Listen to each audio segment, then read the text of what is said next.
efektif dan efisiensinya waktu. Pada saat ini kami langsung memberikan kesempatan kepada Pak Kaban untuk mempresentasikan presentasi dalam lomba BPD 2023 ini.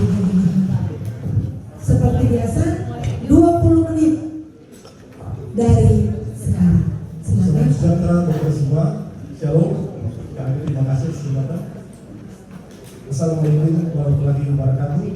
Yang saya hormati perencanaan utama Kepala Bapeda, Konsul, tim penilai utama, tim penilai independen, tim penilai teknis, para nominator BPD yang berbahagia pada saat ini. Baiklah, atas kebenaran Tuhan, kami akan menjelaskan, diawali dengan video. Silakan.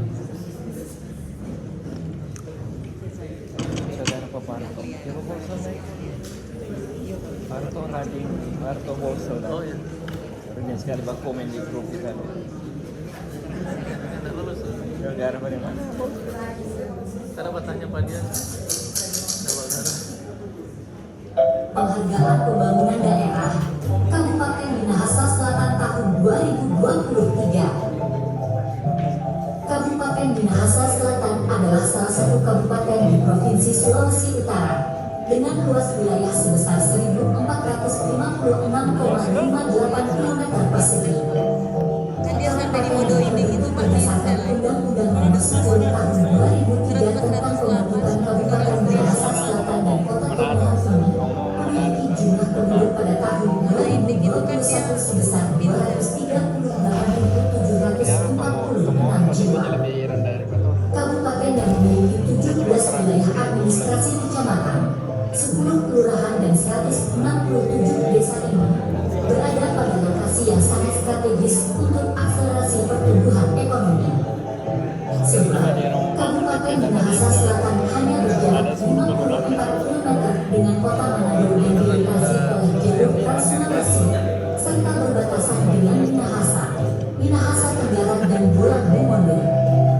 Sektor pertanian adalah sektor yang mampu bertahan di kala pandemi COVID-19 terjadi, bahkan telah berkontribusi meningkatkan PDRB dan menolong perekonomian masyarakat setempat. Maka untuk memaksimalkan sektor pertanian tersebut, Bupati pada awal tahun 2022 mencanangkan secara resmi gerakan Marijo Tanam. Lewat program ini, pemerintah Kabupaten Minahasa Selatan terus mendorong masyarakat untuk memaksimalkan pemanfaatan lahan dan pertanian untuk ditanami tanaman bernilai ekonomi dan untuk memudahkan pencarian uang. Sehingga sejak dimulai pada tahun 2020 dan secara resmi dilaksanakan pada 2022, masyarakat terutama petani sekarang telah merasakan dampak positif dari inovasi ini.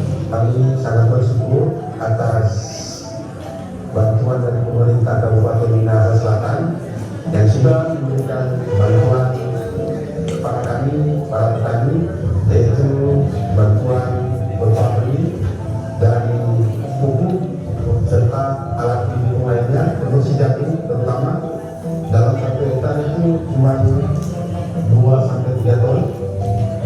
Karena ada bantuan dari pemerintah dengan alat pendukung lain, produksi kami lebih meningkat sehingga dalam 1 hektar kami boleh mencapai 5 ton.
demikian kami lanjutkan dengan capaian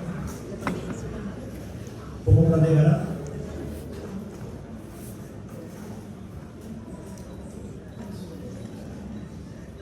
Bapak Ibu sekalian yang kami hormati, bahwa Dinas Selatan dapat digambarkan hasil capaian dalam pembangunan.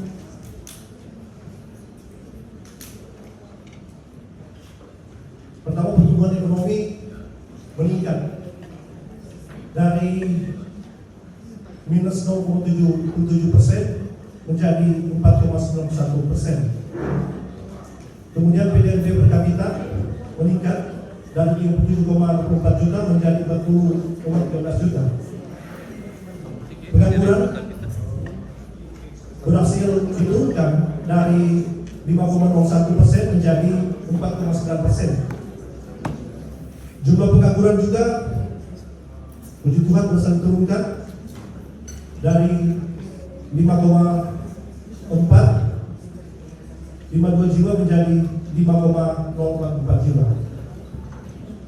Kemiskinan mengalami penurunan, ini data BPS terbaru, terkoreksi dari 9,37 menjadi 9,00, atau ada sekitar 700 jiwa yang keluar dari kemiskinan. Capaian indeks kerawanan kemiskinan dari 1,19 jiwa menjadi 0,93 jiwa. Ketimpangan Gini rasio jumlah dokumen yang kami telah bentuk pada tahun 2022 dalam posisi 0,36. Kemudian IPM berhasil kita naikkan dari 72 menjadi 72,89. Kemudian untuk harapan hidup menjadi 70,35 tahun. Kemudian capaian lama sekolah 9,12. Capaian harapan lama sekolah tahun 2022 12,98 tahun. Capaian pengeluaran per kapita tahun 2022 adalah 11,7, berhasil ditingkatkan dari tahun sebelumnya. Kemudian pelayanan publik dan pengelolaan keuangan, beda APBD kita tepat waktu ditetapkan. Kemudian e-procurement sudah dimulai 2021. Kemudian e-budgeting sudah dari 2019. Kemudian silpa kita tahun 2022 1,71%.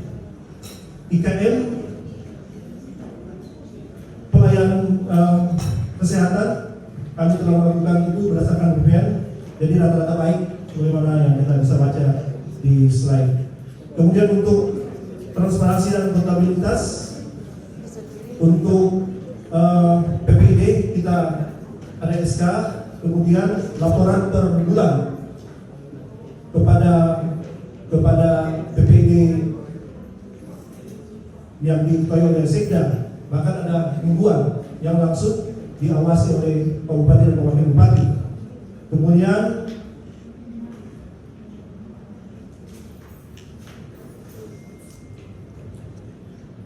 untuk sakit kita masih CC dan opini BPK sudah 6 kali WTP. Untuk tema RKPD tahun 2023 kita pasang, yaitu peningkatan kualitas sumber daya manusia, infrastruktur dan produktivitas ekonomi melalui sektor pertanian dan pariwisata. Ini menjadi tema RKPD tahun 2023 untuk mendasari semua kegiatan pembangunan di tahun 2023. Keterkaitan RKPD dengan RPJMD dan RKPD dapat digambarkan sebagai berikut. Bahwa RKPD itu bertolak dari RPJMD, yaitu visi misi, tujuan dan sasaran RPJMD. Sebagaimana dokumen RPJMD yang sudah dilakukan perubahan dengan Perda nomor 2 tahun 2022 yang dikerjakan kurang lebih 3 bulan dari 6 bulan maksimal yang ditentukan oleh peraturan perundangan. Kemudian masuk pada arah kebijakan RPJMD, yaitu pembangunan infrastruktur untuk menunjang produksi pertanian dan sumber manusia di Natuna Selatan yang bertujuan untuk meningkatkan daya saing daerah. Dan sana muncullah tema RKPD yang sudah saya sampaikan tadi. Kemudian tema RKPD ini menunjang tema RKP, yaitu peningkatan produktivitas untuk transformasi ekonomi yang inklusif dan berkelanjutan. Kemudian dari tema RKPD turun 12 prioritas pembangunan daerah. Dan dari prioritas pembangunan daerah itu yang menunjang juga 7 prioritas nasional. Kemudian turun pada 12 sasaran pembangunan daerah, yaitu ikunya pemerintah daerah, 12 iku pemerintah daerah. Yang juga menunjang 8 sasaran prioritas nasional, yaitu internal kinerja utama dari pemerintah pusat. Konsistensi RKPD dengan RPJMD dan RKP 2023 sekali ini boleh. dapat digambarkan sebagai berikut. Permasalahan hasil evaluasi 2021 menjadi permasalahan pembangunan 2023. Kemudian isu strategi yaitu bersumber dari permasalahan hasil evaluasi, permasalahan pembangunan 2023, kemudian arah kebijakan RKP dan arah kebijakan RPJMD. Kemudian dari isu strategi turun ke 12 program yang saya sudah sampaikan tadi, dan kemudian dari 12 prioritas pembangunan daerah turun ke program prioritas pembangunan daerah yang nanti akan dilaksanakan oleh perangkat daerah. Rencana pembangunan berdasarkan proses. Jadi pertama, RKPD ini sebagaimana prosedur yang kami sudah sampaikan kepada tim penilai. Jadi secara politis, kemudian teknokratik, kemudian partisipatif dan top down dan bottom up. Jadi keterlibatan juga Pak Bupati dalam mengikuti musrembang kecamatan. Maka tahun ini Pak Bupati melakukan semacam rally. Jadi sudah 5 hari ini Pak Bupati dan Wakil Bupati mengikuti kegiatan musrembang di kecamatan. Dan ini 12 prioritas pembangunan yang sudah kita sampaikan tadi. Kemudian kita masuk pada inovasi daerah gerakan menuju tanam. Latar belakang hal yang mendesak kita tahu bersama bahwa ini berkaitan dengan isu global bahwa seluruh dunia ketika terhempas dengan pandemi COVID mengalami penurunan pertumbuhan ekonomi, sehingga menjadi tantangan kita bersama sebagai masyarakat dunia. Kemudian isu nasional yaitu inflasi. Bahkan Pak Jokowi disampaikan tahun ini adalah tahun gelap, sehingga inovasi ini sangat penting untuk menjaga ketahanan pangan di Minsel. Kemudian isu daerah yaitu penduduk miskin. Jadi kita masih tinggi, masih berada di atas provinsi Sulawesi Utara. Tapi puji Tuhan ada tren penurunan. Jadi itu. Kemudian fakta di lapangan bahwa sebagian besar lahan kita adalah lahan pertanian, sehingga menjadi konsep yang sangat tepat dalam rangka pemberdayaan ekonomi sebagaimana misi 2 dilakukan lewat agrobisnis dan pariwisata. Keterkaitan dengan RKP, tema RKP. Kemudian keberlanjutan tentunya terlihat pada dana-dana yang kita sudah siapkan. Khususnya pada tahun ini ada dana sekitar 22 M yang dari dana desa. Karena 20% dari dana desa itu untuk ketahanan pangan.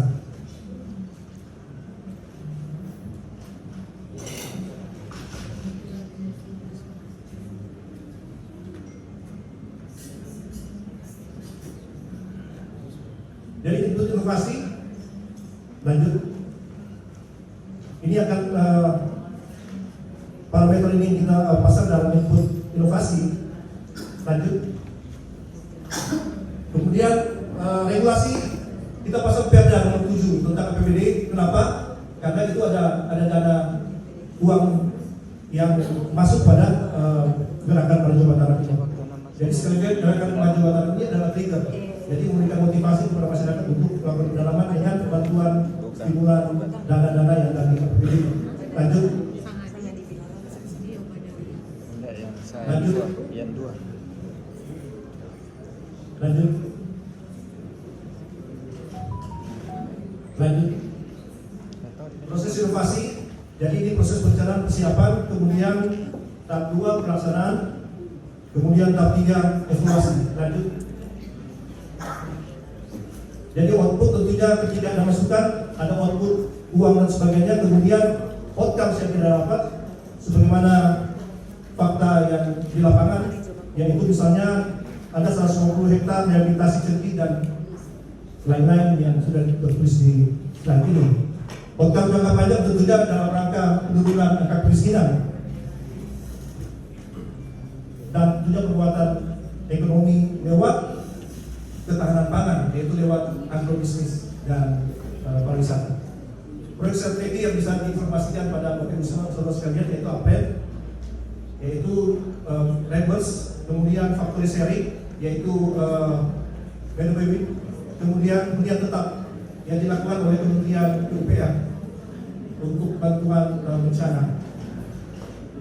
Demikian dan akhirnya kami percaya bahwa perencanaan itu sesuai aturan akan memberikan dampak yang baik bagi pembangunan. Sehingga saya mengikuti Amsal 29 ayat 18. Where there is no vision, the people perish, but he that keepeth the law, perfect is happy. Jadi demikian. Kemudian akhirnya kami mohon petunjuk dan arahan dari tim. Terima kasih. Terima kasih sekali lagi, kita beri aplaus untuk Kabupaten Minahasa Selatan. Terima kasih.